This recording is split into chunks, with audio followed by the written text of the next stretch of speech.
Estimados estudiantes, buenas noches. Privilegio poder saludarlos y compartir con cada uno de ustedes. Quiero presentarme. Soy el licenciado Joel Panadero. Soy de la ciudad de Bogotá, Colombia. Estamos trabajando en el ministerio, en la obra del Señor aquí en Guatemala desde hace aproximadamente, hace aproximadamente 10 años. Estamos aquí en el país. Soy eh, licenciado en educación cristiana, en educación teológica cristiana, soy magíster en psicología pastoral. Eh, También me he especializado en diferentes áreas relacionadas con la consejería pastoral y la psicología ministerial. Soy pastor desde hace más de 10 años ya. Estamos trabajando en la obra de Dios aquí en Guatemala desde hace aproximadamente 10 años y nos encontramos en el municipio de San Lucas Tolimán, departamento de Sololá. Soy casado, tengo mi esposa, mis dos hijas. Y también aquí en la universidad soy el coordinador nacional de la Escuela Profesional de Capellanía y miembro de la Junta Directiva de la Christian University. Un gran privilegio poder conocerlos, compartir con todos ustedes, darles la bienvenida a nuestro módulo de esta noche, el cual tiene por tema Capellanía en desastres naturales. ¿Sí? Según el informe que me enviaba la universidad con relación a ustedes, pues eh, han desarrollado hay estudiantes de diferentes lugares del país, hay algunos que son también de Bolivia. Tengo aquí conocimiento de que hay unos de Bolivia, hay otros que son de Venezuela, hay unos que son de México, también hay unos que son de España, y en total tengo registrados para la clase de hoy, tengo a 58 estudiantes, ¿sí? Entonces eso significa que pues en este momento tenemos 23. Entonces pues vamos a esperar que durante el desarrollo de nuestra clase se puedan unir. Ahora si no, pues por eso precisamente estoy en este momento grabando la clase para que aquellos estudiantes que por una u otra razón no puedan asistir o no puedan estar con nosotros en este momento, pues, puedan visualizar la clase en otro momento, en cualquier espacio, ¿sí? Eh, Generalmente subo mis clases a un canal de YouTube personal que su servidor tiene, donde pueden visualizar la clase que en este momento ustedes van a recibir cuando, si lo deseen. Esto para que ustedes puedan tener una oportunidad de poder eh, retroalimentarse en el momento en el que así lo deseen, ¿listo? Entonces, tengo para ustedes el curso de capellanía en desastres naturales. Antes de comenzar a hablar de los desastres naturales, quiero hacer una pregunta un poco, tal vez obvia, pero muy necesaria de tratar. ¿Hay alguno aquí presente que en algún momento de su vida haya vivido en carne propia un desastre natural? ¿Que pudiera contarnos una experiencia de un minuto, tal vez? ¿Alguien aquí presente? ¿Sí? ¿Puede activar su micrófono? Si alguien en algún momento, o por el contrario, Licenciado, ¿sí? sí, Mariano. sí, ¿en qué sentido dice haber vivido un desastre natural? ¿En qué Hablo sentido? en el sentido físico, que de pronto tuvo alguna afectación directa por causa de un desastre natural, ya sea de un terremoto, Sí, inundación, sí. tsunami, etcétera. Yo Desastre volcánico. tuve una experiencia en Chile, en Antofagasta, Ok. particularmente, hace ya unos años atrás.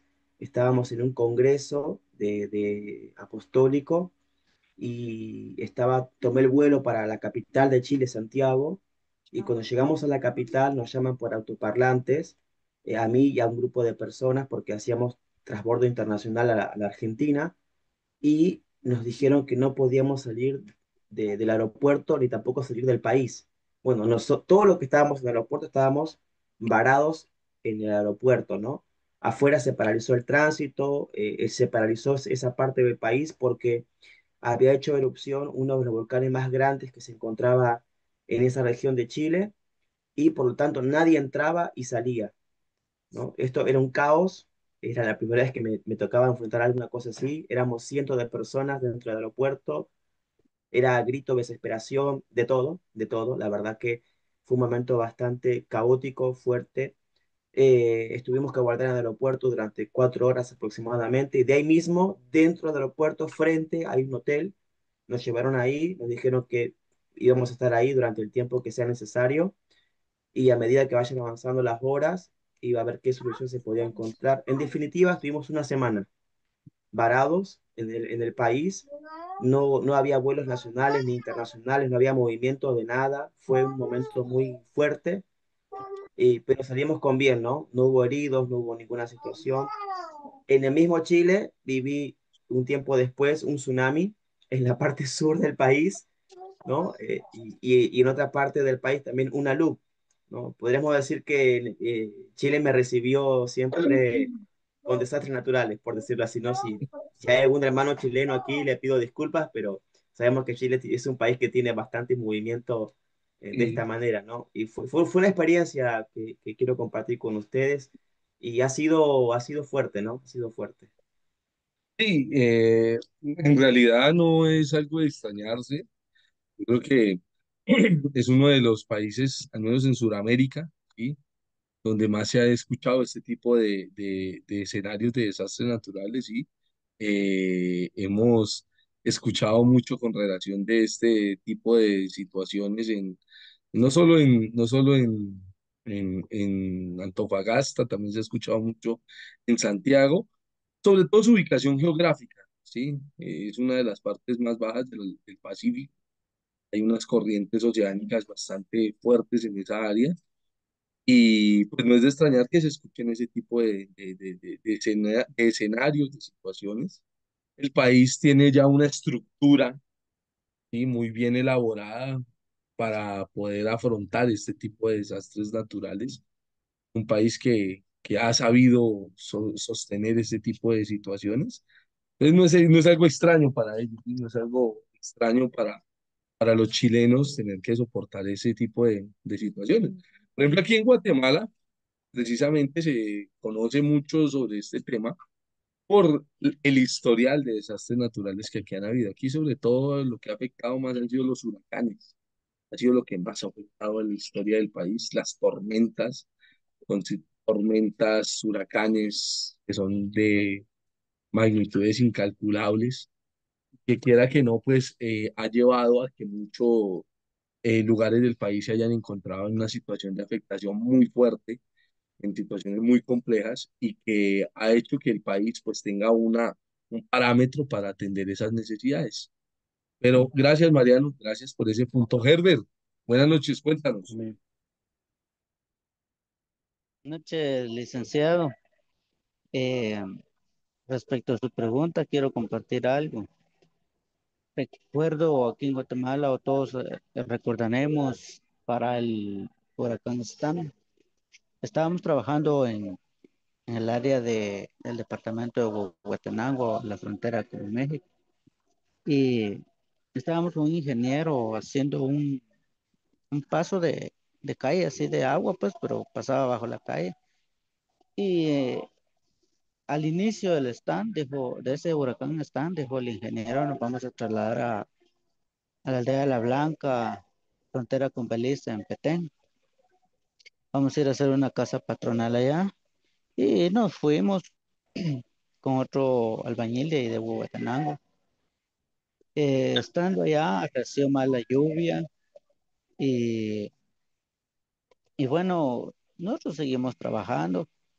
A tal manera, pues, de que, como es de saber, ¿verdad? El huracán Stan fue bastante fuerte. El agua subió bastante ahí en esa área donde estábamos. Hubo inundación, de tal manera que subió aproximadamente ahí donde estábamos, unos 4 metros del agua. No podíamos salir, no podíamos venirnos. En lancha, una canoa nos llegaba la comida. Y andaba también otro albañil, así de construcción ahí de Huehuetenango. Y él dijo, voy a salir, dijo, al municipio a ver si hay una llamada para mi casa, a ver cómo están. Salió y dijo, nadie me contestó. Como a los 20 días regresamos, yo regresé acá a Santa Rosa, donde soy, y él regresó a Huehuetenango. Y cuando él ya llegó a Huehuetenango, me llama, me dice, fíjate, me dice de que pasó algo aquí en mi aldea. Yo le digo, ¿y qué pasó? porque él era mi albañil, maestro de obra. Me dice, fíjate que te recordás, porque yo me quedé con él algunas veces ahí en su casa. Y me dice, ¿te recordás? Me dice, ¿cómo era mi casa de bonita? Sí, le digo yo, ¿qué pasó? Fíjate, me dice que hubo un derrumbe, hubo un deslave. Ahorita que vengo, no encuentro a mi papá, no encontré a mi mamá, tampoco está mi esposa, tampoco están mis hijos. ¿Verdad? Se oye así fácil, ¿verdad? Y yo dije, pero ¿cómo? Si ahí donde ustedes vivían no hay río. Pero te recuerdas, me dice que para el lado atrás había un como barranco, me dice, pero si no tan hondo, y eso fue lo que se derrumbó. Y, y ahí se fue mi papá, mi mamá, mi esposa, mis hijos. Ahora vine, no hay a nadie aquí. Esto salió hasta en las noticias. Y me dice, y ahora no sé qué hacer. Yo lo único que pude decirle fue, le dije, bueno, si pudiste llegar, será que si querés te venís para acá a Santa Rosa con nosotros, acá está más estable. Y se vino a tal manera, pues, con decirle que hoy el señor este tiene ya como unos más de 10 años, se quedó a vivir aquí en Santa Rosa, pero lo duro de esto es que él se despidió de su familia, nos fuimos a Petén, luego regresamos, y cuando él regresa a su casa, la noticia que no encontró ni su casa ni su familia. O sea, en esto de los desastres eh, se saben unas cosas bastante serias, ¿verdad? Y es para compartir, pues, que también he estado cerca de estas cosas de desastres naturales respecto de la lluvia y han habido personas de que han sufrido duramente con esto de los desastres naturales. Esto es mi aporte, licenciado.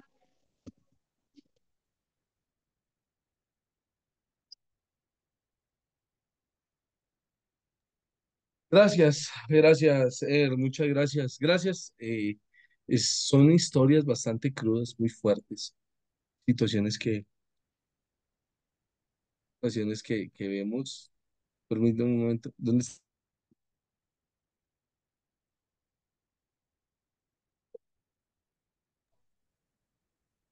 Son situaciones muy complejas, muy difíciles, muy caóticas las que se ven en este tipo de desastres y es lamentable que se escuchen estos escenarios, que se escuchen estas situaciones, pero es más triste aún cuando no existe una estructura institucional, un respaldo, pudiéramos decirlo también legislativo, que pudiera proteger los derechos de quienes sufren un desastre natural. Con este punto quiero partir el inicio de nuestra clase. Ya, los desastres naturales van a existir toda la vida. Los desastres naturales van a existir toda la vida, toda la vida. Lo raro es que nunca existen, lo raro es que no hayan. Eso es lo raro, que no haya. Es algo normal, es algo natural. Sé que los que estamos aquí presentes tenemos una visión eh, más espiritualista en relación al tema tenemos una visión espiritualista del mundo y de alguna forma hemos desarrollado, hemos tenido más un contacto con un ambiente espiritual los que estamos aquí presentes. Pero quiero hacer énfasis en este punto porque no quiero que hayan dudas con relación a este tema. No quiero que usted espiritualice este curso o este tema. Creo que ese sería el error más grande. ¿Por qué?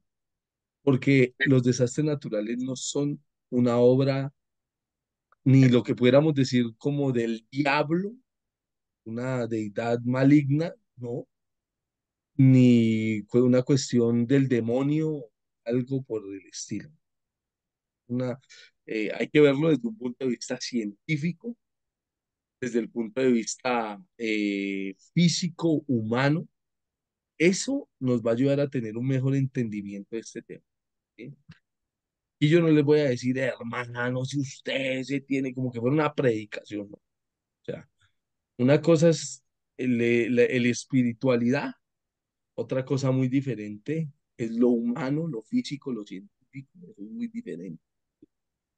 Y no podemos confundir, hay un refrán muy popular, no podemos confundir el desayuno con el almuerzo, eso es un error, ¿sí? Hay que hacer la diferencia, hay un parte de aguas en este tema, eso es algo que quiero que ustedes tengan presente, tengan muy bien estructurado. Vamos a hablar de cuestiones relacionadas con el apoyo espiritual a los que sufren el desastre. Esto, de un apoyo psicológico también, ¿sí? Partiendo, no podemos en este momento pensar en ofrecer un apoyo completo a nivel psicológico porque son muchos los aspectos relacionados en torno a la psicología y los temas relacionados con este punto, con esta disciplina científica de la psicología, pero podemos tocar algunos aspectos relevantes y útiles, herramientas útiles para nuestro trabajo como capellanes en un desastre natural. Entonces, quiero partir de este curso a hablar sobre este tema, partiendo de algunos aspectos que considero que son relevantes, importantes y que quiero que podamos socializar, entender. Este es el material que yo les envío a ustedes el día de hoy, ¿sí? El material que vamos a estar trabajando a lo largo de esta clase. Vamos a hablar, estamos en el nivel de diplomado en Capellanía Internacional y el curso Capellanía en Desastres Naturales. Bien, entonces aquí ya estamos viendo el material, ¿sí? De Escuela Profesional de Capellanía, de Professional Christian University. Vamos a hablar de capellanía en desastres naturales, ¿sí? Si usted quiere intervenir en algún momento, no dude en levantar su mano. Voy a cederle un espacio para que usted pueda participar. No tengo ningún problema en que me gusta cuando hay una participación, cuando podemos traer temas que puedan nutrir la clase, ¿sí? Que puedan nutrir aportes, que puedan nutrir y que puedan generar un crecimiento, una retroalimentación de lo que estamos aprendiendo, de lo que queremos hablar, ¿sí? Hablemos de este curso. Vamos a hablar sobre habilidades, por ejemplo. O sea, queremos desarrollar habilidades correctas para servir en un desastre natural, ¿sí? Entender que es necesario que usted como capellán tenga unas cualidades, unas capacidades espirituales e intelectuales para trabajar correctamente con personas que han atravesado una catástrofe natural. ¿Sí? No podemos deshumanizar el desastre natural, porque el propósito de nosotros como capellanes es precisamente brindar un acompañamiento, brindar una atención a las personas que sufren los desastres naturales, atender sus necesidades significa también que nosotros tengamos empatía por lo que ellos están atravesando, que nosotros aprendamos a ser humanos, sensibles con sus necesidades, porque pues es una cuestión muy compleja la que ellos están atravesando, la que ellos como individuos viven, atraviesan y tenemos que aprender a ser humanos y a ser correctos con aquellos que sufren los embates de un desastre natural. Espiritualmente, usted debe de ser una persona capacitada para poder llevar respuestas desde el punto de vista espiritual y en este caso teológico. ¿Por qué le digo teológico? La capellanía no tiene que ver con teología, pero tiene que ver, trae algunos aspectos relacionados con las escrituras que como personas y como seres que atendemos una necesidad espiritual debemos tomar en consideración, ¿sí? La gente quiere respuestas, ¿sí? La gente quiere respuestas. Usted tiene que estar preparado para poder dar esa respuesta como un buen eh, capellán, como un buen funcionario, porque en este momento usted, aunque es una actividad civil, podemos decir que es una actividad de voluntariado, ¿sí? Usted se está convirtiendo en una persona con un reconocimiento público, como un funcionario, ¿sí? De una institución, un representante de una institución, y su profesionalismo va a abrirle o va a cerrarle las puertas a usted. O sea, que usted tenga un nicho, tenga usted un título, un nombre, eso no significa que las personas van a buscarlo usted o le van a abrir un espacio, su corazón, ¿no? Tiene que aprender algo muy importante y es que su labor como capellán depende también en gran medida del profesionalismo que usted representa al momento de servir a los demás. Si usted es una persona profesional, las personas lo van a respetar a usted, las personas lo van a entender a usted, lo van a ayudar a usted, lo van a comprender a usted, lo van a animar a usted, lo van eh, a, a, a- van a querer que usted esté con ellos también. Entonces, son aspectos necesarios, puntos que son muy importantes. Reunir unas características espirituales, intelectuales, tratar correctamente a las personas que han atravesado un desastre, una catástrofe natural. Ser sensibles ante las necesidades de la gente también significa aprender a ser empáticos, aprender a tener empatía por la necesidad del prójimo. Intelectualmente usted debe tener capacidad, el capellán necesita ser una persona que tenga un entendimiento de lo que es el mundo y de lo que hay en él. Debe de tener respuestas coherentes para preguntas difíciles.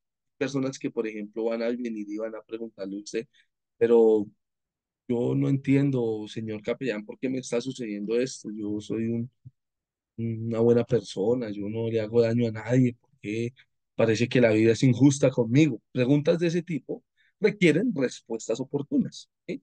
Y no podemos salir con respuestas como comúnmente escuchamos en nuestro medio cristiano, ¿sí? De que es que esto era la voluntad de Dios y pues hay que aferrarse y que Dios sabrá lo que hace, ¿no? O sea, pues sí, o sea, no estoy diciendo ahí que no sea así, o decirle a la gente, es que Dios tiene un propósito. Eso es otra respuesta muy de cajón que se utiliza cuando una persona está sufriendo una situación difícil. Es que Dios tiene un propósito. O sea, sí, o sea, sí, Dios tiene un propósito, pero o sea, el propósito de Dios es que yo sufra y que me vaya mal. O sea, eso es el propósito de Dios. Tiene sentido eso. O sea, eso es una respuesta muy frívola en un momento así. Y sé que puede sonar un poco controversial lo que estoy diciendo, pero es una respuesta frívola. O sea, que usted le diga a la gente, no, es que eso era la voluntad de Dios. O sea, sí, bueno, claro, está bien. Claro, Dios es muy correcto. Es correcto en el sentido de que, claro, Dios tiene el gobierno sobre nuestro mundo y sobre lo que hay en él, pero tenemos que aprender, mis queridos estudiantes, que nosotros vamos a ofrecer una asesoría espiritual, no podemos actuar con frivolidad con la gente. Por eso si una persona viene con una situación de estas, usted no puede venir y decir, "Ah, que Dios tiene un propósito, o sea, lo que va a generar en la persona es un rechazo hacia la ayuda que usted pretende ofrecer. Y lo único que va a generar también es que la persona pueda llegar a sentir hasta repudio de usted como persona al responderle de esa manera, ¿sí? Entonces, qué importante ser empático y tener la empatía significa también aprender a ser respetuosos, a ser comprensivos, a tener una buena atención con las personas, ¿sí? Entonces, eso para que lo tengamos así presente. Bueno, eh, voy aquí, ¿listo? Entonces, eh, estamos bien hasta este punto, ¿sí? Por aquí, permítame un segundito. ¿Estamos bien hasta aquí? Deditos arriba si estamos bien, por favor. ¿Sí? Perfecto. Excelente. Muy bien. Listo. Entonces voy a continuar con nuestra clase de hoy. ¿Listo? Listo. Vamos entonces a hablar de los objetivos. Hablemos de estos objetivos que son muy importantes, ¿sí? Albert Pérez, ¿qué nos querías comentar así rápidamente, Albert? 30 segundos. Solo sin querer marqué la manita, porque quería levantar el dedito. Oh, ya. Ok. Excelente. Muy bien. Perfecto. Bien. Gracias. Gracias, Albert. Bien. Entonces, vamos a hablar de los objetivos. ¿Qué es la consejería que el espíritu? Ha habido una purga en nuestro medio cristiano. No debería haberla, por supuesto. Entre lo que la psicología puede ofrecerle al individuo y lo que ofrece la consejería. Y muchos son los que han atenuado a que no puede haber relación entre la consejería y la psicología porque la psicología pretende diseminar o perdón, destruir o desestimar, perdón, los postulados que la consejería espiritual tiene. Entonces muchos dicen, no, es que ¿para qué vamos a la psicología es del diablo? Es que la consejería es de Dios, de la palabra y tal. Y claro, es muy cierto, pues, o sea, la palabra es muy útil, muy importante, pero no podemos ignorar algunos aspectos en el ámbito de psicológico que nos pueden servir a nosotros como individuos para apoyar, para atender, para acompañar las necesidades de las personas. Comprender que la consejería espiritual es la base fundamental para una correcta rehabilitación de una persona es algo que puede ayudarnos a nosotros a desempeñar una labor determinante en la restauración de un individuo. La consejería podemos aprovecharla o aplicarla utilizando consejos prácticos que la psicología también nos ofrece, ¿sí? Como poder tener un tiempo de terapia con una persona, poder reconocer cuáles son emociones, poder desarrollar un diagnóstico de las necesidades, de las capacidades e incapacidades que un individuo tiene para poder atender su necesidad emocional, su necesidad espiritual, porque yo me quiero centrar en este punto, las emociones, ¿sí? Tanto el aspecto psicológico y quiero tocar el aspecto espiritual, porque emocionalmente, al encontrarnos en una situación como la que estamos hablando de un desastre natural, el individuo puede representarnos para nosotros una situación compleja, a nosotros como profesionales de la salud espiritual de las personas. ¿En qué sentido? En que en el momento en el que nosotros nos desarrollamos o nos relacionamos con ellos pueden estar enfrentando reacciones y pueden evidenciar situaciones psicológicas que ponen de manifiesto trastornos psicológicos o emocionales que ellos están viviendo producto del desastre natural o que fueron potencializados por el mismo desastre. ¿A qué me refiero a esto? A que no precisamente un desastre natural puede generar en la persona una afectación espiritual y psicológica. Puede haber sido el detonante para manifestar esa situación, manifestar esas reacciones que el individuo está manifestando. Entonces puede ser que la persona ya previo al desastre había vivido diferentes escenarios, situaciones complejas, y al suceder el desastre, pues, la persona pues explota y saca a relucir muchos de esos problemas que ha tenido a lo largo del tiempo. Entonces, comprender la situación, comprender que la consejería el espiritual es una base fundamental, para la correcta rehabilitación de una persona, es algo que nos va a ayudar muchísimo a nosotros. La consejería, basados también, por supuesto, en los postulados, las escrituras también nos enseñan, porque hablo de las escrituras porque sé que el ambiente en el que estamos aquí, de ustedes y yo, pues en esta aula virtual, pues somos personas que tenemos una relación con el tema espiritual y que de una o de otra manera, pues tenemos un conocimiento sobre este punto, ¿sí? Entonces, el punto de la consejería es importante. Ahora, es necesario también que usted esté bien preparado y en alerta para trabajar correctamente en un desastre natural, ¿sí? Que usted tenga la capacidad, porque usted debe de entender algo y quiero que usted lo tenga presente y que lo tenga muy bien definido, porque si hay algo que los desastres naturales nos han enseñado a lo largo de la historia y a lo largo de la vida, es que pueden suceder en el momento menos esperado, pueden suceder en el momento que menos nosotros nos imaginemos, en una situación, en un escenario donde nosotros ni siquiera nos imaginábamos que algo así pudiera suceder. Entonces, qué importante es que nosotros como capellanes estemos preparados para atender las necesidades de las personas, podamos aprovechar, podamos escucharlos, podamos atenderlos, podamos acompañarlos podamos darles la atención que ellos se merecen en medio de este momento tan difícil que ellos están viviendo. Uno en la vida se prepara para muchas cosas. Usted se prepara para muchas cosas. Usted se prepara para estar en una clase. Usted se prepara para ir al cine, para ir a la calle, para ir a pasear, para ir a unas vacaciones. Pero nadie en la vida se prepara para un desastre natural. Nadie se levanta por la mañana, ni siquiera usted cuando sea capellán se va a levantar un día por la mañana y va a decir, bueno, hoy son las 7:30 de la mañana, me voy a arreglar, me voy a cambiar, me voy a poner bien bonito porque a las 10:30 comienza el terremoto. Y sí, imagina eso. Un desastre natural usted lo puede sorprender viajando, participando de una conferencia, paseando, en cualquier momento lo puede sorprender un desastre natural y usted tiene que tener en su mente, ¿sí? Las herramientas ya listas muy bien, una vida práctica para poder apoyar y atender a las personas, ¿sí? Yo no sé si usted, los aquí presentes en algún momento han viajado en un avión, ¿sí? Han viajado en un avión. Yo creo que hay una gran parte, por no decir, puede ser que todos han viajado en un avión. Y cuando uno viaja en un avión, usted no me dejará mentir, antes de que el avión despega, los auxiliares de vuelo dicen algo muy importante, ¿sí?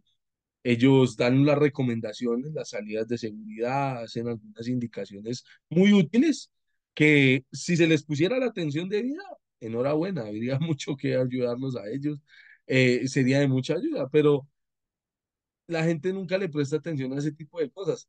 Pero hay algo bien interesante que hacen los auxiliares de vuelo, ¿sí? Cuando ellos están dando esas indicaciones. Y hay algo bien importante que ellos dicen. Usted primero, dicen ellos, usted primero está bien arreglado, está bien con el cinturón bien puesto, con la mascarilla bien puesta, con el oxígeno bien colocado, y ahí sí comienza a ayudar a otro.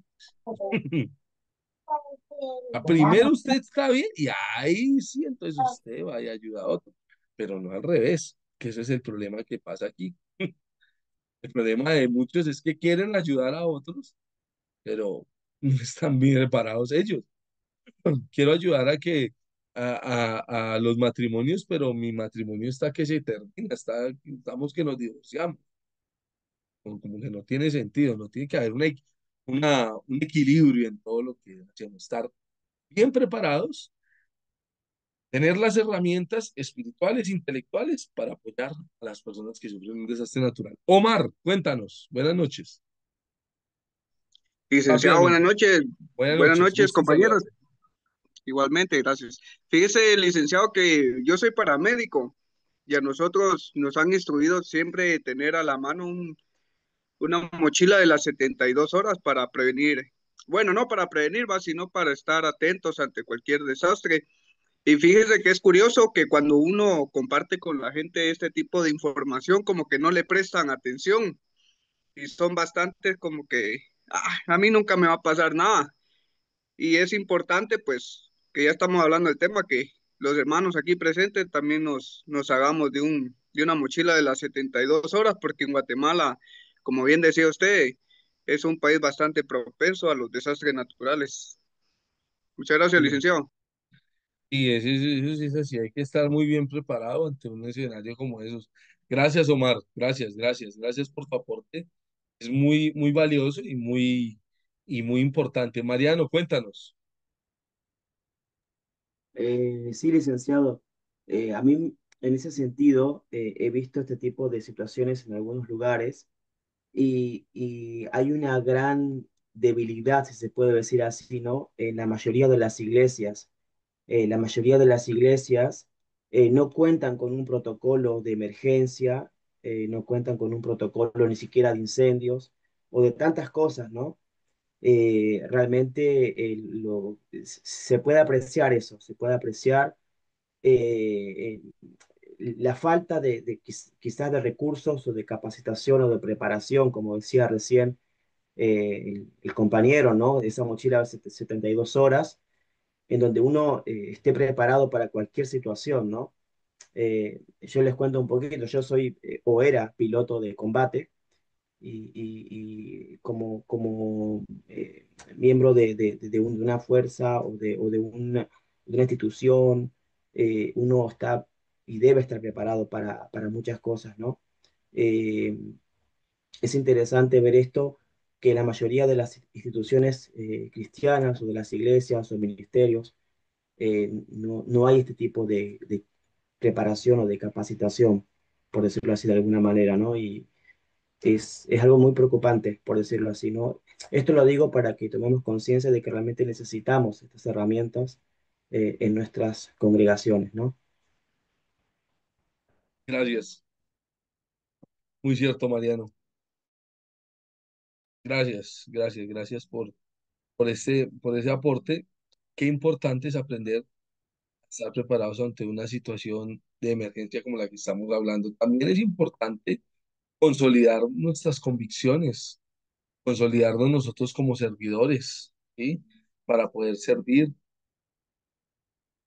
para poder atender las necesidades de las personas, transmitir paz, transmitir seguridad a la gente.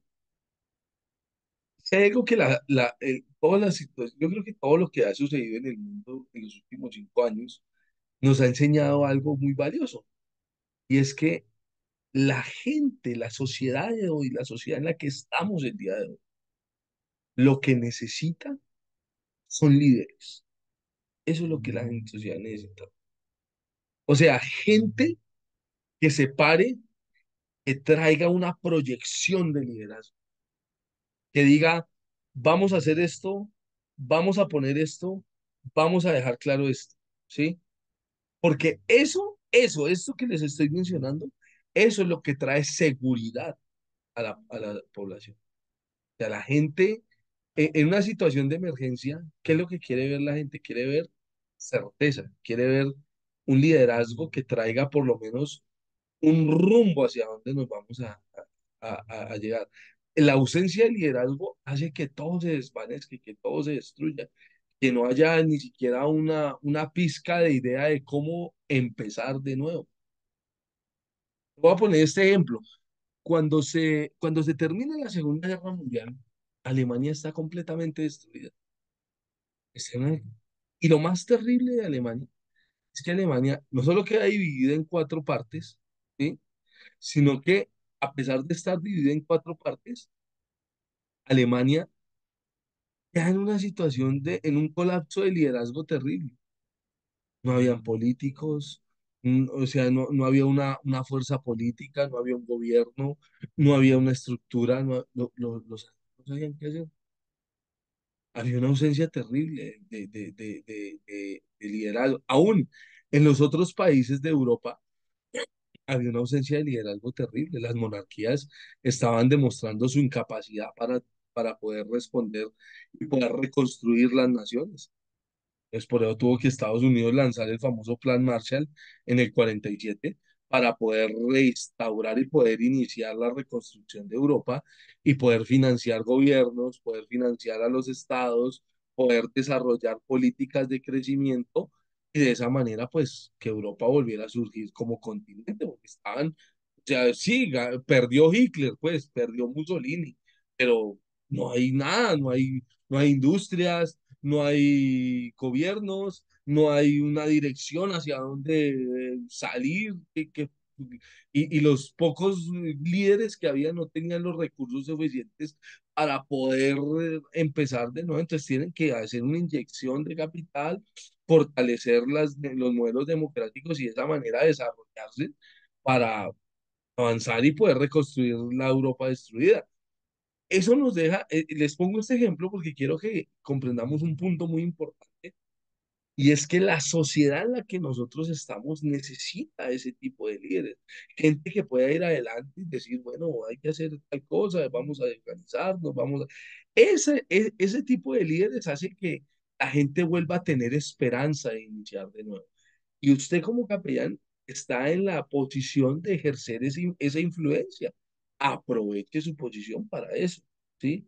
Claro, podemos llevar una ayuda física, sí, material, digámoslo así, a las personas, pero su liderazgo, va a ayudar a que la población pueda también hasta recuperar pueda recuperarse, pueda estabilizarse Y la emocionalmente. reunión se Pero, está grabando. pero, pero para eso, pero para eso es necesario que sus convicciones espirituales, psicológicas, estén fuertes. De lo contrario, va a ser muy difícil que usted pueda presentarse como un verdadero líder.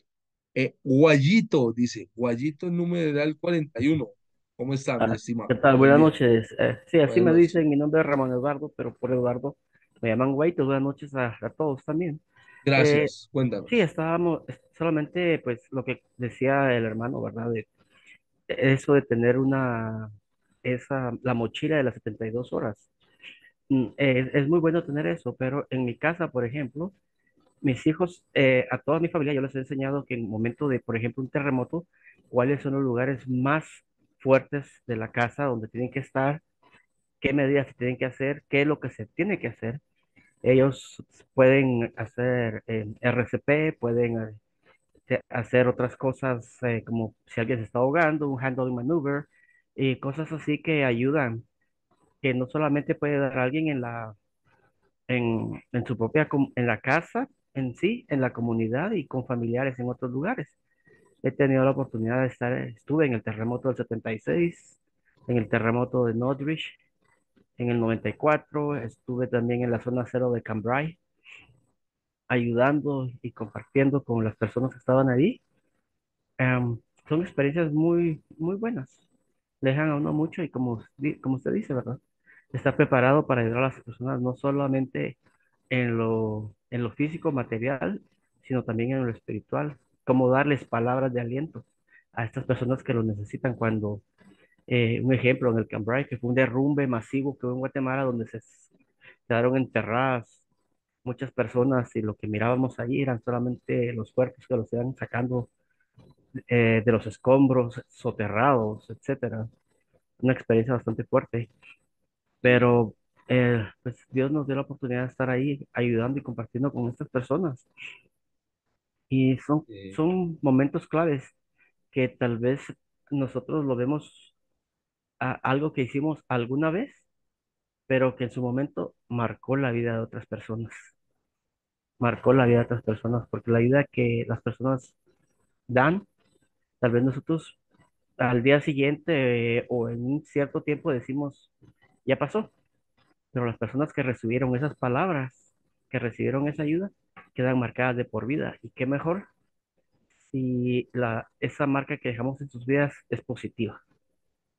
buen punto. Buen Ujú. punto, Eduardo. Gracias, gracias, gracias, Eduardo.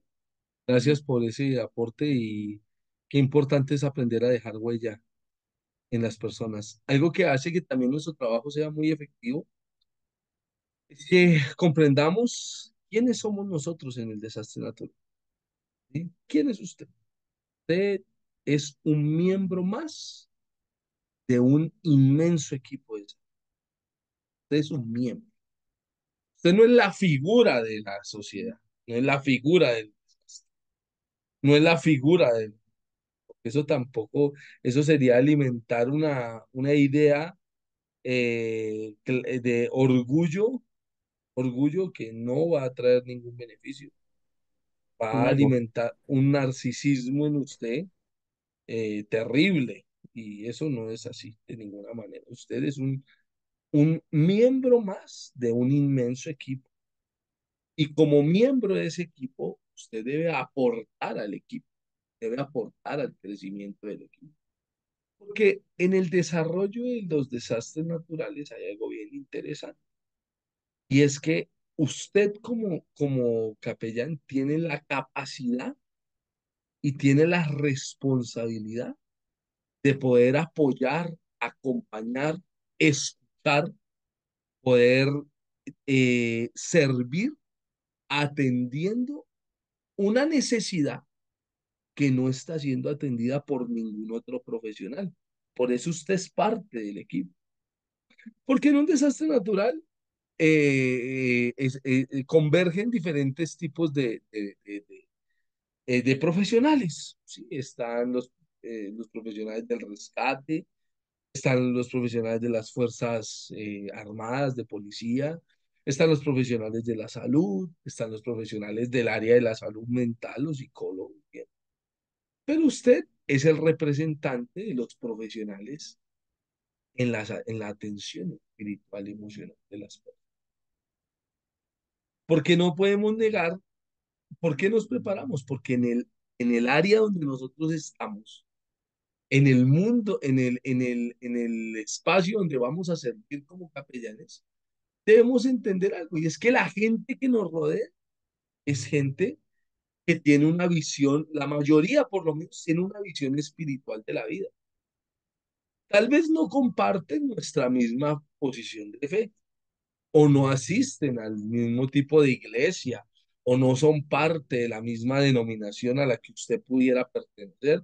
Pero si hay algo innegable, es que la gente, las personas de una determinada comunidad, por lo general, tienen una visión espiritual de la vida, creen en Dios, o pueden creer en alguna, pueden creer en la Virgen, en la deidad que sea, pero ellos creen o tienen una visión o cierta visión espiritual en sus vidas.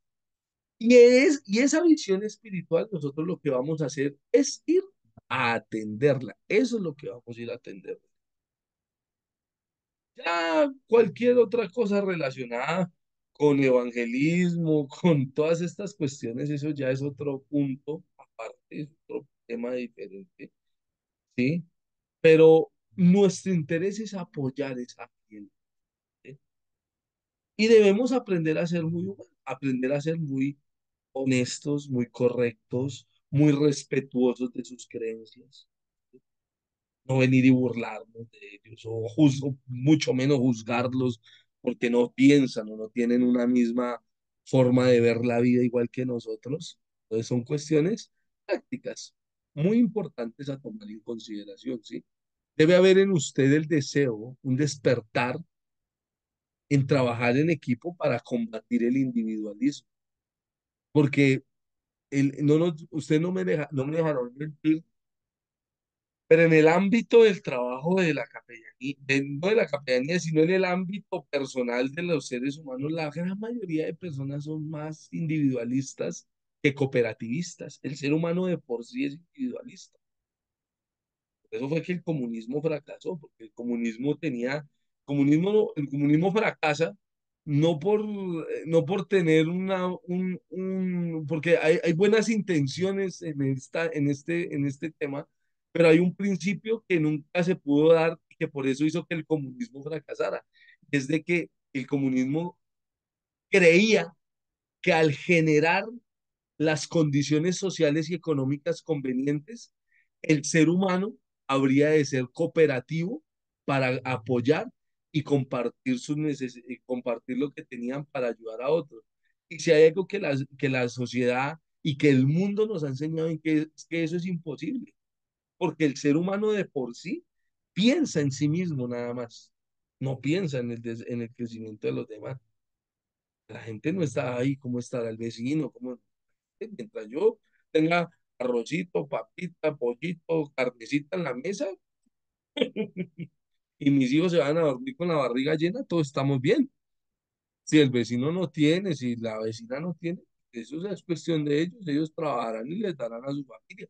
Ese es el pensamiento que tiene la gente, la sociedad, que tienen las personas. Entonces, ¿qué pasa?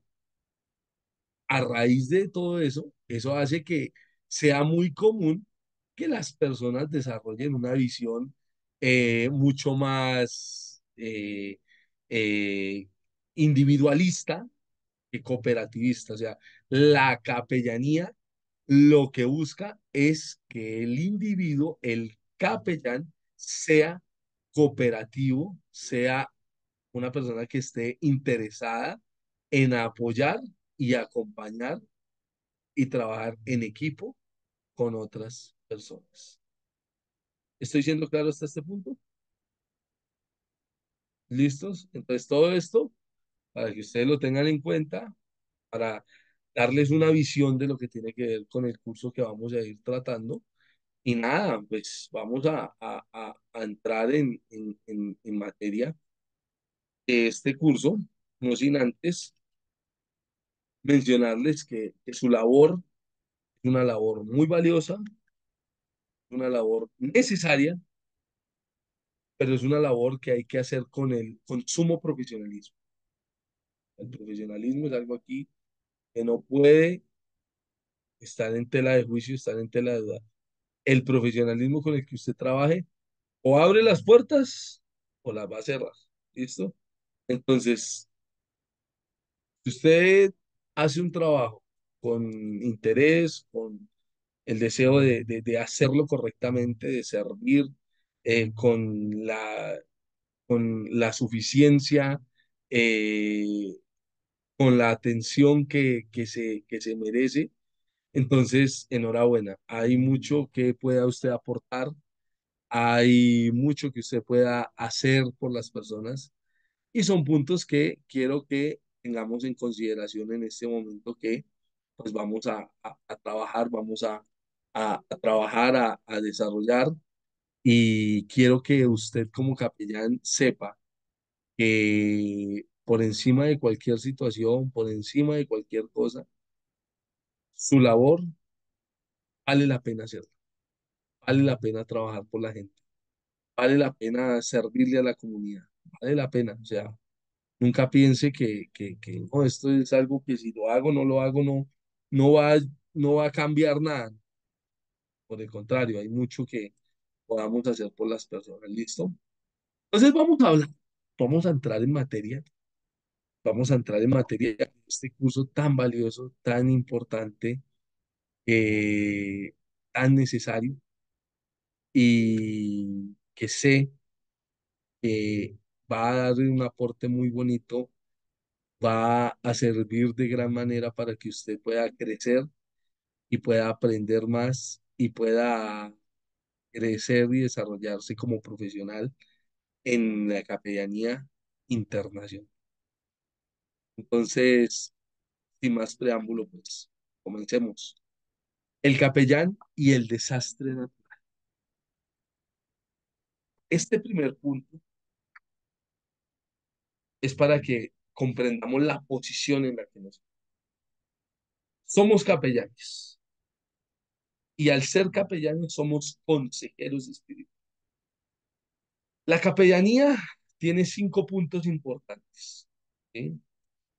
Esperanza, amor, culpa, misión, responsabilidad. 5 puntos importantes. Esos 5 puntos, trabaja la capellanía, debemos hacerlos, debemos tenerlos como principios de vida. Debemos tener misión en nuestro trabajo, señalar y fijar una posición real de principios, de valores cristianos en la sociedad, que valen la pena hablarlos, que valen la pena tratarlos, que valen la pena enseñarlos, aunque para el mundo, la sociedad no sean algo relevante, para nosotros sí lo es. Para nosotros sí debe ser algo valioso y algo importante. Como capellanes, el capellán es un consejero, es un motivador, es un agente de cambio, es un líder. Usted es un líder. Donde usted está, usted es líder. Usted es líder. Está usted en su trabajo, trabaja usted en una oficina, tiene su negocio, viaja, no sé qué actividades tenga usted. Pero sea cual sea la actividad que usted desarrolle, usted es un líder. Usted es una figura pública en su comunidad. La gente sabe quién es Eduardo, la gente sabe quién es Mariano, la gente conoce la vida de Lisette, la gente sabe quién es Yesenia, la gente sabe quién es usted. Las personas nunca le van a decir a usted, ay, mire, usted se dedica a esto o a qué. La gente no hará esas preguntas. Pero sí quiero decirle lo siguiente, y es que la gente espera mucho de usted al presentarse usted como capellán, porque usted se presenta como alguien interesado en servirle a la sociedad, en una persona, en un individuo que está interesado en servir a una comunidad. Y eso es muy bueno, eso es muy valioso, es muy útil, es muy importante. Y qué bueno que haya ese deseo de servir y de ayudar a otros, pero, pero debe entender usted algo y es que el mundo es que estamos, es un mundo impredecible, Ocurren muchas situaciones cada día, ¿sí? Que pueden afirmar, que pueden desestabilizar. Y es importante que el capellán esté listo para servir en pro de mejorar el entorno. La sociedad que vivimos es una sociedad que está desencajada de sus raíces desde hace muchos años. Y eso quedó en evidencia cuando sucedió la pandemia, ha quedado en evidencia cuando han habido todo tipo de situaciones, cuando se han escuchado diferentes tragedias, ya sea de tipo político, de desastres, etcétera. La sociedad anda muy desencajada últimamente. La sociedad no sabe cómo responder correctamente ante determinados problemas que están sucediendo en este momento en la sociedad. Y por eso es importante que usted se levante como un líder, se presente como un verdadero líder, que usted pueda generar ideas, que usted pueda usted impactar a la sociedad a la cual usted va a ser. Pero algo bien interesante en torno a este punto y es que no muchos tienen el atrevimiento, ni no todos tienen el deseo, el anhelo de poder generar este tipo de cambios, de generar este tipo de transformaciones, porque por X o Y circunstancia, porque a muchos les da pena, porque les da vergüenza a algunos, que no quieren figurar, etcétera. Pero usted debe entender que su labor es muy valiosa para la sociedad. Su labor como capellán. Yo quiero ponerlo usted en perspectiva. ¿Quién es usted? ¿Para dónde va usted? ¿Es capellán? Excelente. No sé qué, no desconozco hasta qué curso han recibido hasta el día de hoy. No sé si creo que acaban de iniciar, no tiene mucho tiempo. Pero si hay algo que quiero que tengan claro, es que de ustedes depende si va a trabajar, las cosas salen bien o si las cosas salen mal. Si hay una entrega, si hay una determinación para hacer las cosas, enhorabuena. Pero si no hay nada de eso, ahí sí vamos a tener graves, graves problemas. Si no hay una determinación real a trabajar. Vamos a hablar ahora, ¿sí? Siguiendo con nuestro curso, siguiendo con este tema, vamos a hablar de un tema bastante importante. Vamos a tratar una de las situaciones más inesperadas que pudieran suceder en la vida. Y esto es un desastre natural. Es una de las situaciones más inesperadas en la vida. Un desastre natural. Es una de las situaciones más inesperadas. Creo que aquí hay algunos estudiantes de México. Sí, México tiene una historia de desastres bastante conocida. Sí. Eh, Hace no mucho tiempo atrás, tal vez como casi un año aproximadamente, eh, no recuerdo si se llamaba Bárbara o Susan, algo así se llamaba el huracán que atravesó las costas del estado de Guerrero en México y destruyó en gran parte la infraestructura de la ciudad de Acapulco, afectando de manera muy compleja la ciudad de Acapulco, inundaciones, destrucción de viviendas, de locales, de centros comerciales, una situación terrible. Y todo esto sucedió en medio de un escenario donde todo parecía estar en calma. Estaban en una temporada de vacaciones, en una temporada alta, donde había una frecuencia de viajeros, todo parecía normal. Sucede este desastre y acaba gran parte de la infraestructura de la ciudad. 19 de septiembre de 1985, Ciudad de México. La gente se levanta como todos los días se levantaba, se levanta en la mañana a hacer sus actividades, su trabajo, a apoyar, a servir, a hacer, etcétera, a hacer todas sus actividades. 7:30, 8 de la mañana comienza el terremoto, destruye gran parte de la infraestructura de la Ciudad de México, miles de muertos, cientos, miles de desaparecidos, un desastre de magnitudes incalculables y todo previo a el desarrollo de una Copa del Mundo que tan solo iba a ser casi 9 meses después, iba a suceder la Copa del Mundo. Todo esto sucede, destrucción, aniquilamiento de la ciudad por parte de un desastre natural. Hay muchas historias de este tipo en nuestros países y cada país tiene las suyas. Cada país tiene sus diferentes escenarios. Y si hay algo que nos ha enseñado la historia es que esto es algo inesperado. Ahora, uno no planea que algo así vaya a suceder, pero lo que sí puede hacer uno es preparar para una eventualidad. Si yo, por ejemplo, voy viajando, voy a salir de un viaje, tengo que pensar, bueno, me voy a ir por tal carretera hasta tal destino. Mi carro, ¿cómo está? Voy a revisar mi carro, está bien, únicamente encuentra bien. Tengo esto, tengo esta llanta, tengo este equipo de carretera, tengo aquí, ¿sí? Evalúo todo previo a salir. Yo no quiero que nada malo me pase. Yo oro, Señor Padre, que todo salga bien. Uno no sale pensando que le pueda pasar algo mal, pero eventualmente uno debe estar preparado. Me quedo sin gasolina, de pronto no, no chequeé el tema del combustible, tengo que ver, o sea, me lleva a quedar sin combustible, bueno, tengo dinero para ir a comprar, no es que me quedé sin gasolina y yo no traía ni un centavo, entonces no estaba preparado, ¿sí? Reviso, atiendo, pues, estoy pendiente y me preparo. No quiero que me pase nada más, me preparo para que todo funcione de la manera adecuada. Eso, a eso me refiero con el tema de los desastres naturales.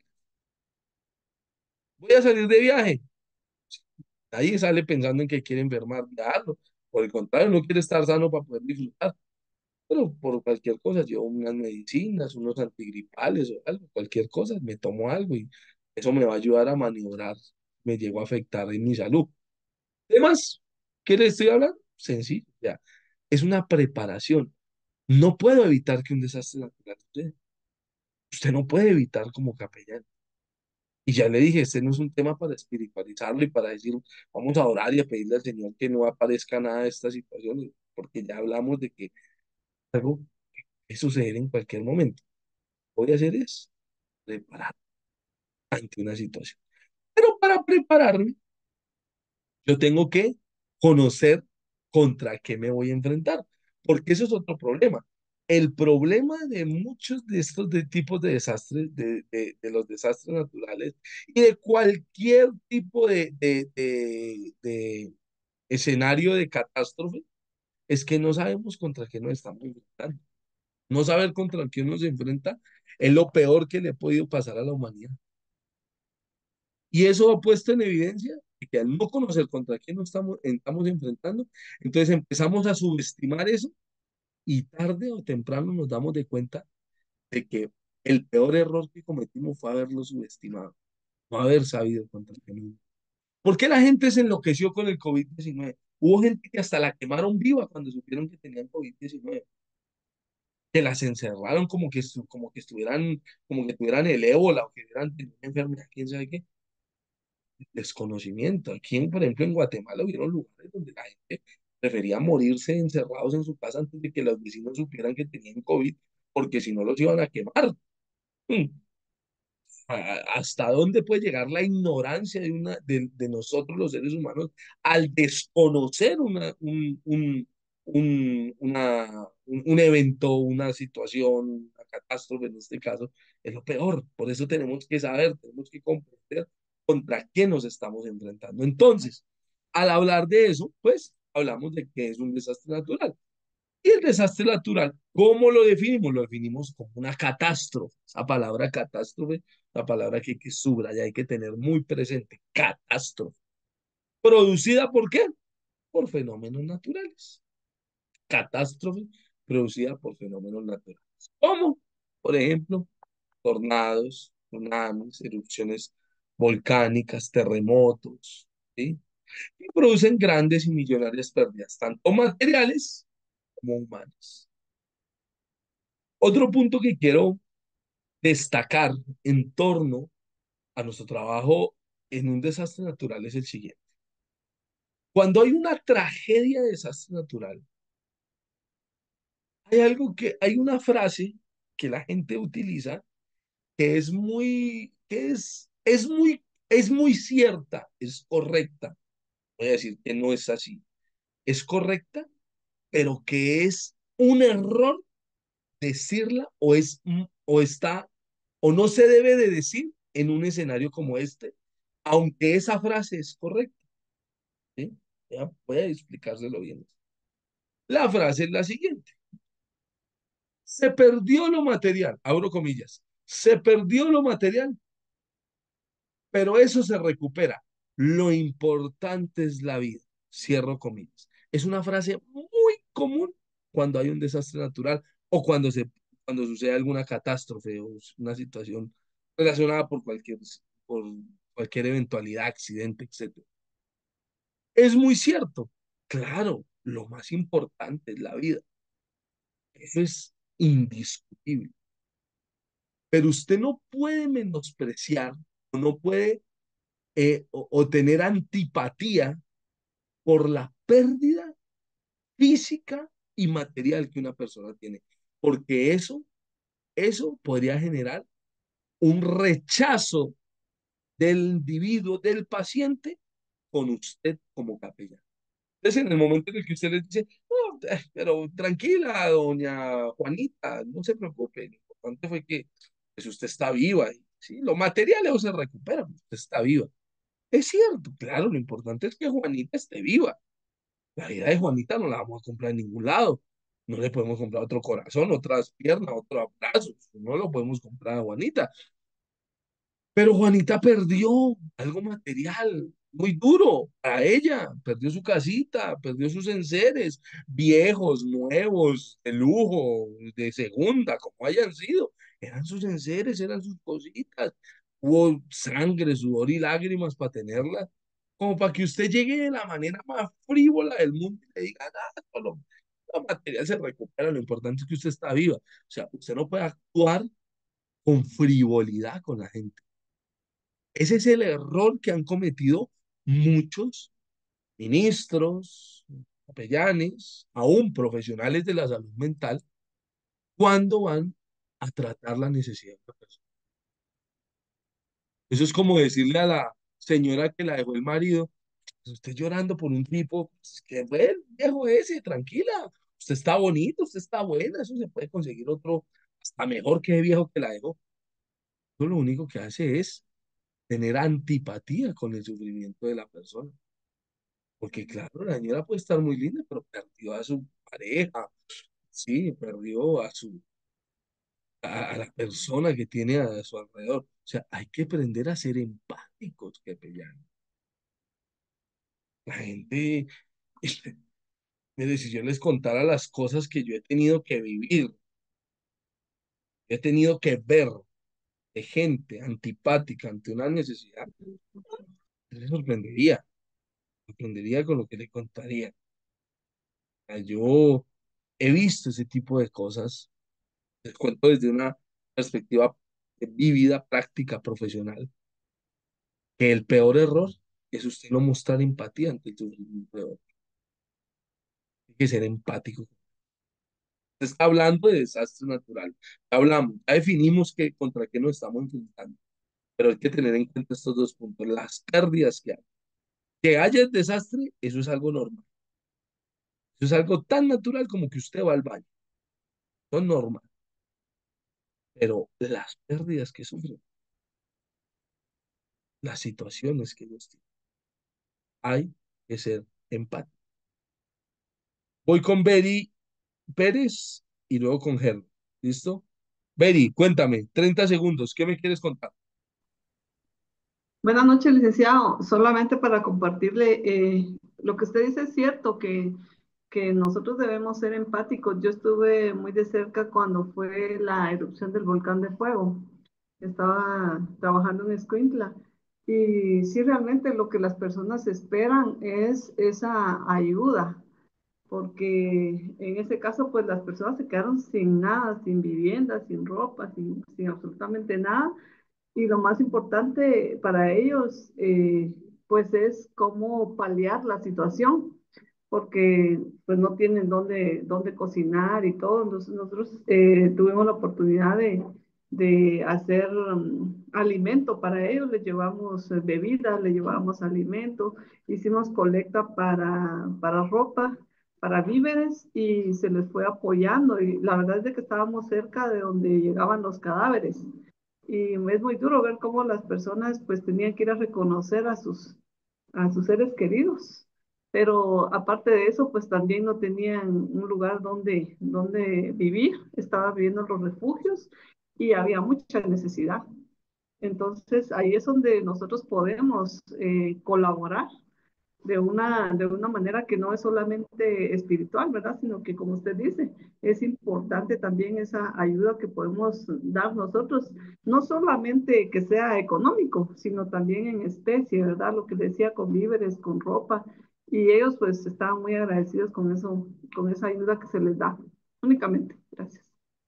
Muchísimas gracias. Gracias, Beri. Herbert, cuéntame, 30 segundos. Hay una palabra que he escuchado mucho, incluso yo estuve en esa situación y solemos decirla, tenga paciencia. Hasta me recuerda un pasaje bíblico que dijo Job, consoladores molestos me sois todos vosotros, sus cuatro amigos. A veces lo único que llegamos a decirles, tenga paciencia, cuando es lo primero que se nos ha terminado. ¿Qué me dice usted? ¿Con relación a qué punto, mi estimado? No le escuché muy bien lo último. Sí, cuando le dicen a uno tenga paciencia y lo primero que se le acaba a uno es la paciencia en un desastre, en una enfermedad, en una pérdida de alguna cuestión. A ver qué nos dice usted respecto a esa Eh, palabra. esa es otra parte muy, muy, muy común, otra frase muy común. Tenga paciencia. Bueno, pero definamos paciencia. Hablemos de lo que significa la paciencia en los seres humanos, ¿sí? Recordemos que la paciencia no es una virtud eh, que gocen la mayoría de los seres humanos. Generalmente somos seres humanos impacientes. No se trata de aprender a tener paciencia, decirle a la gente tenga paciencia. Trata de decirle a las personas, es necesario que aprendas a soportar lo que estás atravesando. Aprender, enseñarle a las personas a no ser dependientes de otros.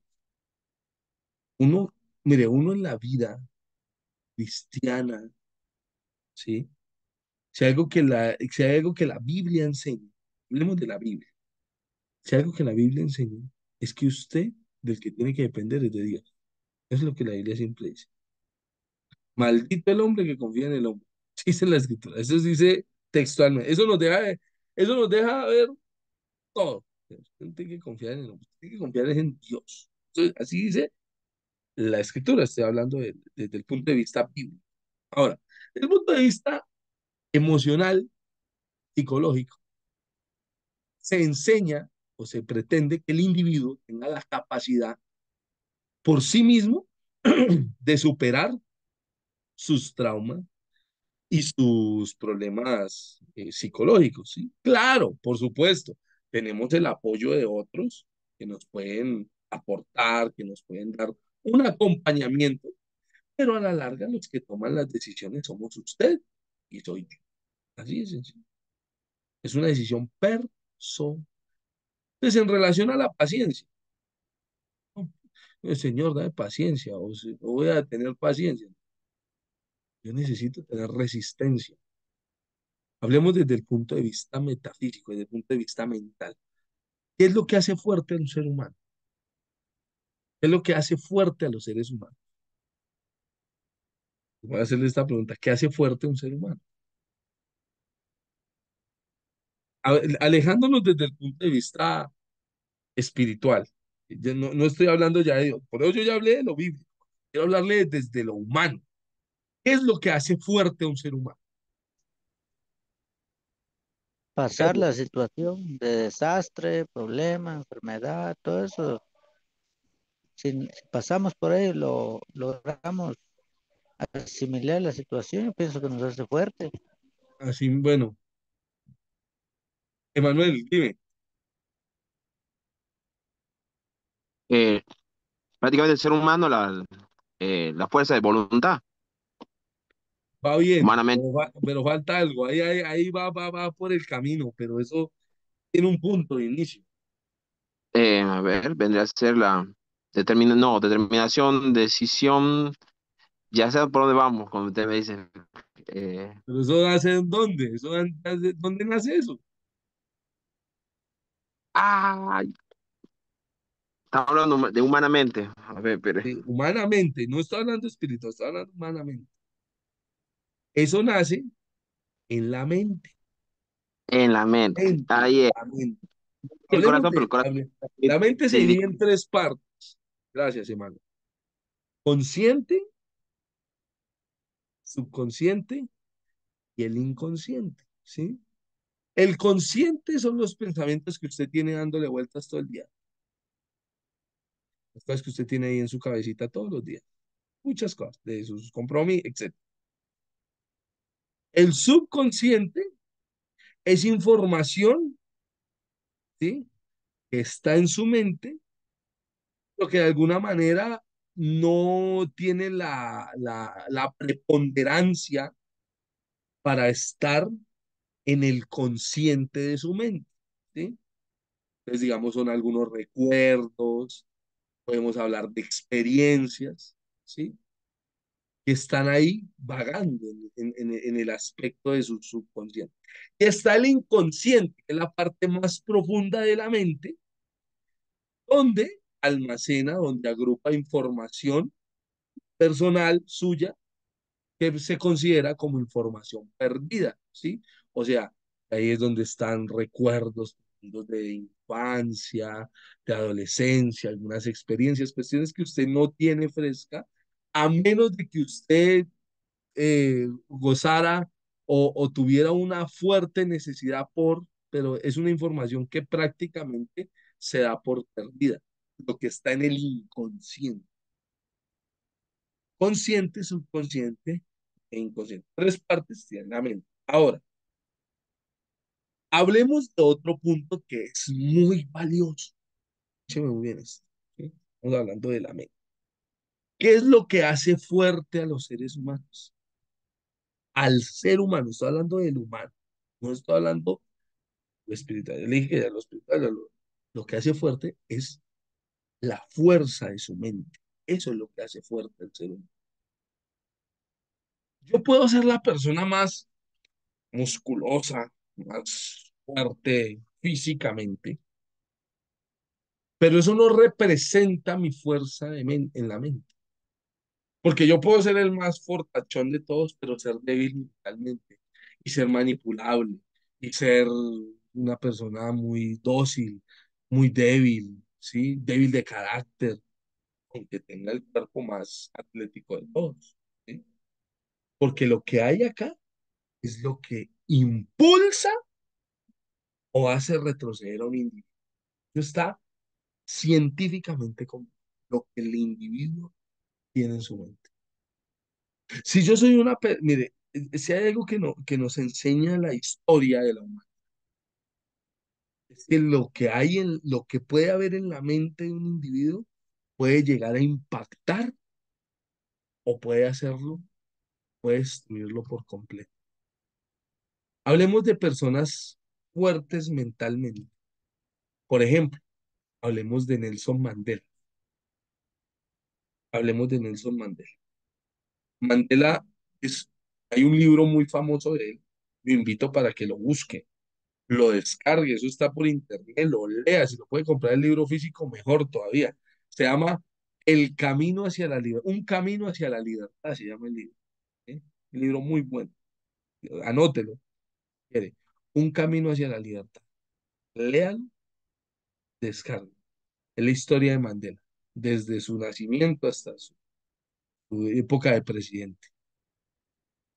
Y Mandela cuenta en su historia de que él fue un hombre muy, vino de una tribu, en su tribu donde él nace en Sudáfrica, Él era el hijo del líder de la tribu. El destino de él era ser el sucesor de su papá en la tribu. Ese era el destino de Mandela. Pero Mandela era un muchacho muy inquieto, era un muchacho que quería crecer, quería desarrollarse, quería conocer muchas cosas. Y él vive en una Sudáfrica marcada por un contexto de apartheid muy fuerte, donde se veía la discriminación de manera muy categórica. El blanco era el superior, el moreno, negro, como le querramos llamar, era la persona más rezagada, era la persona, era el ciudadano de segunda categoría. Habían baños para los negritos, habían baños para los blancos, en una cuestión bastante delicada, un contexto de aparte. Y él empieza a ejercer su labor, él estudia leyes, se gradúa como abogado y empieza a ejercer su labor como abogado en un contexto así, y es un contexto muy difícil. No lo quieren atender en los juzgados, no lo quieren atender en los lugares donde él trabaja, y él empieza un activismo político para acabar eso, empieza a generar mucha relevancia, pero en esa relevancia de su activismo político, él cae preso 27 años. ¿Sí? Por sublevarse contra el gobierno, ¿sí? Por pedir igualdad de derechos para las comunidades, y lo encierran 27 años. En esos 27 años, Mandela vive los peores momentos de su vida, después de haber sido una persona que, pudiéramos decirlo, a pesar de las condiciones de vida, era una persona estudiada, era una persona que tenía una cierta, un poquito mejor calidad de vida que otros, termina viviendo las peores experiencias de su vida. Pero en el libro, él cuenta algo, él decía, emocionalmente me sentía destruido, lejos de mi familia, lejos de mi gente, encerrado, tantas experiencias difíciles de vida, pero en medio de ese escenario tan difícil de esos 27 años, algo que dijo él, algo que yo quise cuidar fue mi corazón, porque si cuidaba mi corazón, estaba protegiendo lo que venía a mi mente. Y una de las cosas, dijo él, dice él en su libro, que tuve en cuenta para no, para poder ser un buen líder el día que saliera, era que mi corazón tenía que guardar, si no, mi mente iba a ser destruida. Y antes de salir, él sale en febrero de 1990 de la cárcel, 4 de febrero de 1990. Cuando sale Mandela de la cárcel en 1990, él dice algo, él dice, antes de salir de la cárcel, una de las cosas, después de 27 años, una de las cosas que yo hice fue perdonar en mi corazón a toda la gente que me había hecho daño, porque si yo salía y tenía todo eso guardado en mi corazón, aunque yo estuviera allá afuera, en mi mente yo iba a estar prisionero todavía, aunque yo estuviera allá afuera. Y eso no me iba a poder permitir trabajar como yo quería. Comienza él a hacer su trabajo, lo eligen, Premio Nobel de la Paz 1993, presidente de Sudáfrica en 1994, comienza a ejercer la presidencia, empieza a servir. Y uno de los últimos apartes de su libro es la historia de que él estaba en un restaurante en la ciudad de Johannesburgo, en Sudáfrica, y se sienta con sus ministros, está en un almuerzo de trabajo, y ve a un hombre sentado en la parte de enfrente donde él está, y le dice a uno de sus asesores que quiere que lo llame a ese señor para que venga a comer con ellos. Y viene el señor, lo lleva, lo llama, y cuando el señor ve que el presidente lo está llamando, el tipo comienza a temblar y empieza a escurrirse, empieza a sudar de una manera terrible. Y se sienta en la mesa, y Nelson, el presidente Nelson, lo trata con cordialidad, el señor muy enojado, muy nervioso, trata de comer rápido, se para de la mesa y se va. Y uno de sus ministros le pregunta, presidente, ¿y usted por qué invita al señor a comer aquí con nosotros? Y le dijo, porque ese señor que estaba ahí sentado, él era el carcelero cuando yo estaba allá en prisión, dijo. Y cuando a mí me servían la comida, él venía y la escupía y me la entregaba. Él hacía eso todos los días, dijo. Entonces yo pues quise tener un detalle con él, que él se sentara y comiera conmigo. Eso fue lo que yo quería. El tipo lo toma muy mal, muy nervioso, el tipo se coloca ahí.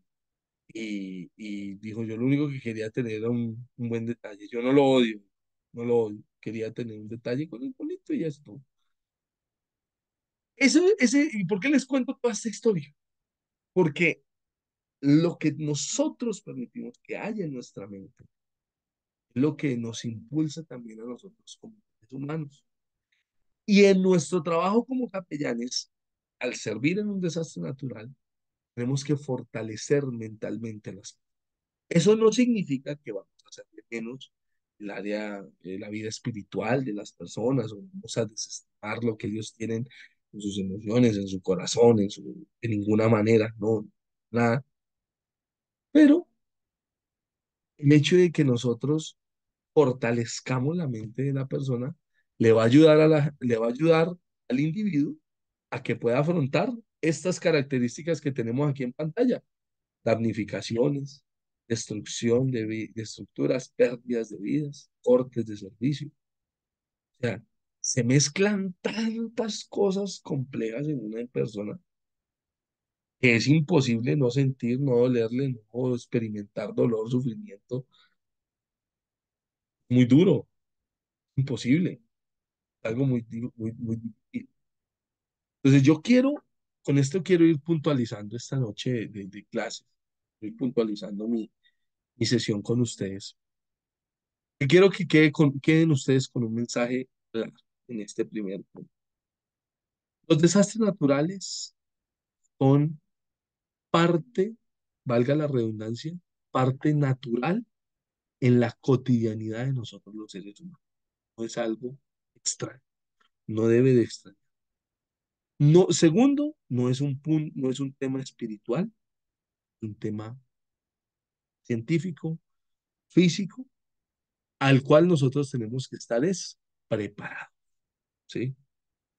Tercero, como capellanes tenemos que aprender a tener acto social para atender la necesidad de las personas, aprender a ser muy humanos, muy respetuosos, muy comprensivos con las personas, no a ser ofensivos, abusivos, tener esa serenidad para atender al individuo y recordar que es necesario que estemos bien físicamente, espiritualmente, por supuesto, psicológicamente, para poder aportar en el acompañamiento a otras personas que están atravesando este escenario tan terrible de los desastres naturales. Mis queridos estudiantes, nuestro trabajo es un trabajo en el que convergen todo tipo de personas, todo tipo de profesionales. Todos pueden aportarnos a nosotros.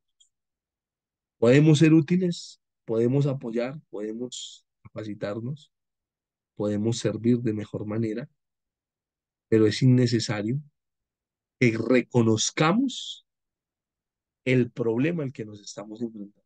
Les quiero contar algo para finalizar. Uno de los problemas más terribles que hay en este momento en la sociedad es que no hay una conciencia real sobre lo que significa un desastre natural. No hay una conciencia. Yo lo quiero invitar a que usted haga un ejercicio personal. No es una tarea. Hoy no les voy a dejar ninguna tarea. No les voy a dejar ninguna tarea. No les voy a dejar ninguna tarea. Solo quiero que hagan un ejercicio y en la próxima clase lo vamos a socializar. Si lo hicieron bien y si no lo hicieron, tranquilo. Pregúntele a 5 personas en su trabajo, en su iglesia, en su comunidad de fe, en sus vecinos, a quien sea, no importa quién sea. Pregúnteles qué tan preparados están hoy si hubiera un desastre natural. Hágales esa pregunta.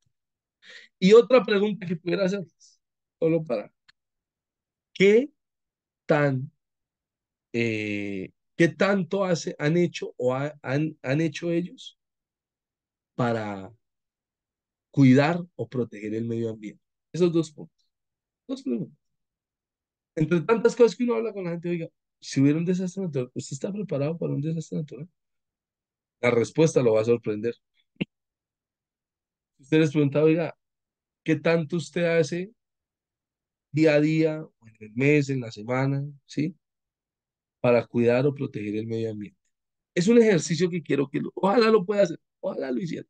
No se lo quiero dejar como una tarea de que me la presenta con... No quiero que usted haga ese ejercicio para que usted compruebe que poco o nada la gente sabe sobre este tema y mucho menos hace para cuidar o proteger el medio ambiente. Ese es el punto principal que quiero tratar con ustedes hasta este momento. Ha sido un gran honor estar con ustedes.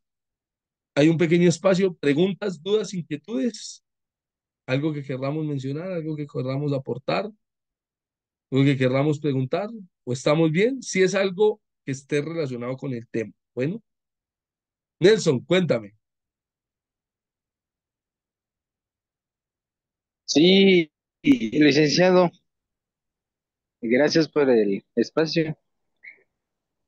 Agradecerle, agradecerle por esta enseñanza, este aprendizaje que hoy tuvimos, algo que me impactó bastante, los tres puntos que tocó de la conciencia, subconsciencia e inconsciencia, ¿verdad? Muchas veces nosotros, por no saber en qué punto, en qué parte colocarnos, y no lo hacemos, ¿verdad? Por desconocer, pero ahora se nos abre un espacio en la mente para que podamos entender en dónde nos debemos de posicionar como capellanes, como futuros capellanes, ¿verdad? Ese es mi aporte. Gracias, licenciado. Lo Gracias, felicito, Nelson. bendiciones. Muchas gracias, Nelson. Gracias a todos. Solo quiero pedirles, por favor, a través del grupo de WhatsApp, podamos colocar todo lo relacionado con nuestra asistencia. Así que